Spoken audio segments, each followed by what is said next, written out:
What would have I needed from my mother in order to forgive her?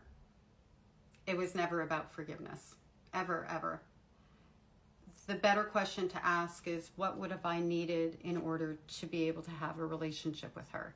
And I appreciate your question a lot. I think it's a really good one because it allows us to build understanding about what goes on in situations when you're dealing with a parent who is narcissistic.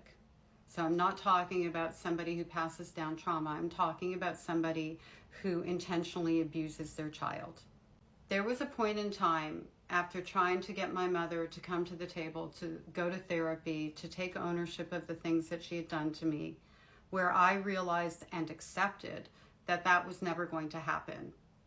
And I made a decision that I would have a relationship with her without those things, providing that she stopped hurting me, that she stopped trying to sabotage my life, that she stopped mistreating my children because she was treating them very differently from one another in a super pronounced way, that she stopped trying to create division between myself and my children. Like my eldest daughter, who was around 5 years old, she would expose her to movies like Poltergeist and tell her, "Don't tell mommy," after I specifically told her not to allow her to watch certain things because she's just a little girl. My mother, with intention, Poltergeist for a 5-year-old child. And do you know how I found out?